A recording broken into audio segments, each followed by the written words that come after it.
And Obamacare back in the spotlight. Premiums expected to rise exponentially in the coming year. In fact, according to our parent website, Newsmax.com, Obamacare premiums will increase by double digits to 25% in about 39 of our states. But Donald Trump's raising questions about the administration's estimate, saying it's a phony number. Here's what Mr. Trump said earlier today about Obamacare premiums during that campaign spot in Doral, Florida.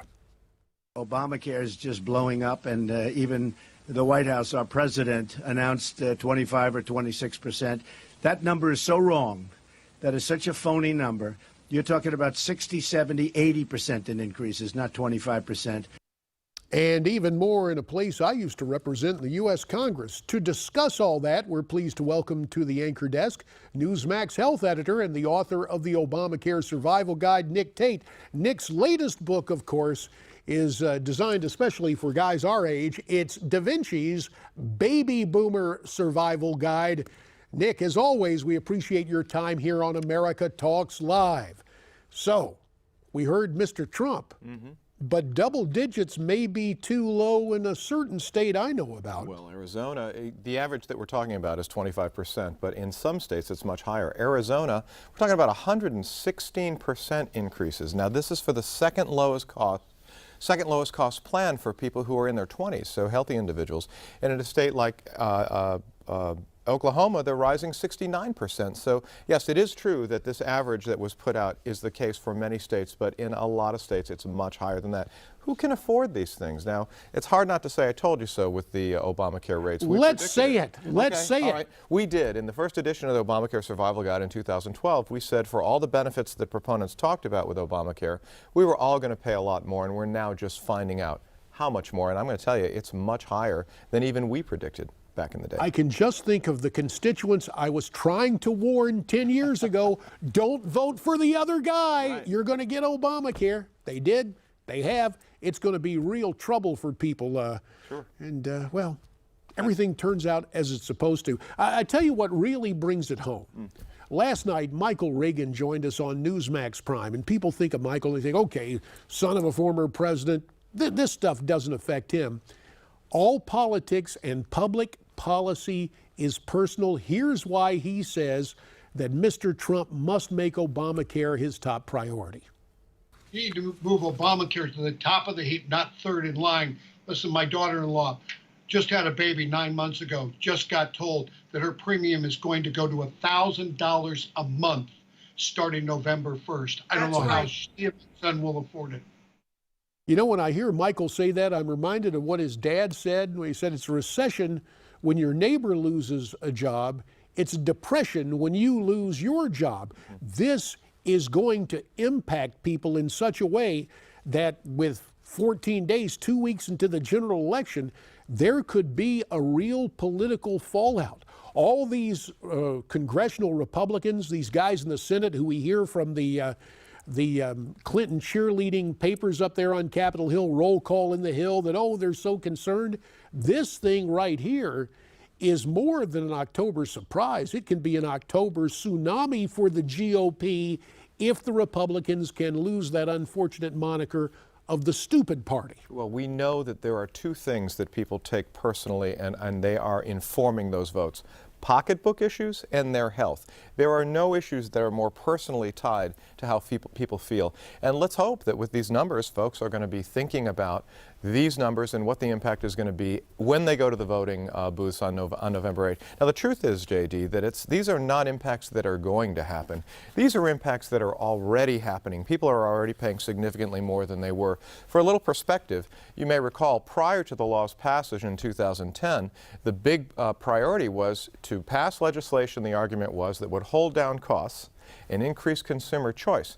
At that time, the 10 years prior, healthcare costs were rising by about 9% a year.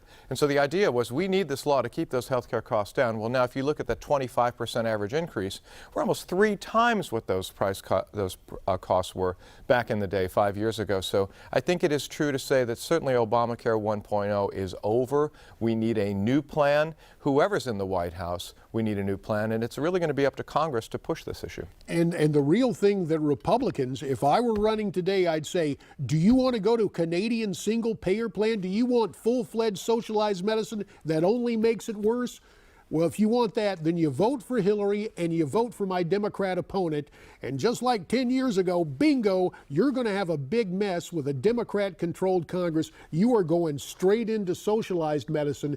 This quasi-socialist medicine gives us a taste of what happens when government tries to micromanage free markets. It cannot happen in this country. And you know it's something when you have the guy who was a predecessor to Mr. Obama as a Democrat, and the husband of the current candidate, who, of course, back when he was president, it was Mrs. Clinton who was going to unleash Hillary Care. That's right. Just a couple of weeks ago, Bill Clinton on the stump. Remember what he had to say? We'll refresh your memory right now. Oh, well, we thought we had it. Well, that's okay. What we do look forward to having is a call from you at 1-877-NEWSMAX. That's 1-877-639-7629. Gremlins in our system, perhaps shocked. But we remember what he said. Yes, he called it the craziest thing in the world. And this is the president who has been an advocate for Obamacare up until this point. So Bill Clinton there is actually telling the truth. A dramatic reenactment, but it's the craziest thing in the world. So now you have the bonus of celebrity impersonation by a pseudo-celebrity. What is amazing is the detachment of our current commander-in-chief, who spends his time on talk shows, playing golf, and, oh yes, campaigning in front of crowds who don't seem to understand that he's been the president and there's culpability at his doorstep at the Oval Office. The other day when he said that it's like buying a new house. Buying a new house, I know I'm dating myself, but that movie that was kind of a flop years ago, Tom Hanks and Shelley Long, The Money Pit. Yes. Forget this. This is a money Grand Canyon. It is horrible. But hopefully now, if we couldn't have Bill Clinton from a couple of weeks ago, we may have President Obama from Jimmy Kimmel Live last night. Here he is. President Obama will go down as perhaps the worst president in the history of the United States! Exclamation point at real Donald Trump. Well, at real Donald Trump, at least I will go down as a president. And just some of the love fest between the guys living in their basements who don't have jobs, who somehow got free tickets to Jimmy Kimmel Live to sit there and squeal with delight as the guy who has taken this country straight to HE-double hockey sticks is there reading mean tweets. Oh, it's comic genius. Just comic genius. 1-877-NEWSMAX. That's 1-877-639-7629 to Idaho. Nampa is the place where Bob is on the line. Hi, Bob. Hi there. You know, it reminds me of a game they used to play, but that's another story. What's on your mind, Bob? Talking about Obamacare, everybody knew that it's a pathetic joke to begin with, but what Obama should have done was scratch that idea and either try to work with the Medicare, Medicaid, or work with the current insurance company in our country, see if they couldn't come up with a plan to help the people that couldn't afford it, to lower rate or some kind of program where they could afford it and get on there and be a lot cheaper. You know, Bob, you make Now such good sense. So terrible. You make such good sense. No wonder Washington ignored that common sense solution from Idaho. And yet, Nick, there's a variation on it. We used to talk about it on Capitol Hill years ago. Donald Trump has been talking about it. To make insurance more affordable, the thing you do is lift the interstate restrictions. Right now, you got policies that are specific to states, and that's keeping prices artificially high. Right. Let me give you an example. In Arizona, for instance, the insurance rates are going to go up next year by 116%. In Indiana, they're going to actually go down for some people by 3%. So allowing people in Phoenix to buy health insurance from a Gary-based insurer would drive up competition, drive down costs. And the argument that's been made for years by consumer advocates is, well, if you do that, you take away the state consumer protections. But the truth is both of those systems are federally regulated now. They're federal healthcare, they're federal exchanges through Obamacare, healthcare.gov.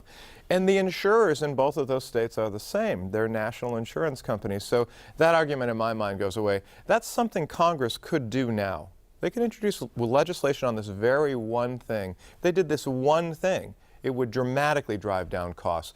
I think Obamacare, as we know it, is doomed to failure. We're going to see something new regardless of who is in the White House next year. And I'd like to see Congress get back to pushing the alternatives. We know there are good plans that are out there. We need to hear more about them. Yeah, and the Republicans in Congress need to get it together and say, look, here is the problem. We got to solve it, and you're not going to solve it by rushing headlong into a single-payer Canadian system. Nick Tate, as always, your insights and analysis greatly appreciated. And Bob, out in Idaho, thanks for your call. Now, when we come back, Lisa Ruth and Michael Solomon will talk law enforcement, politics, and foreign policy as we continue.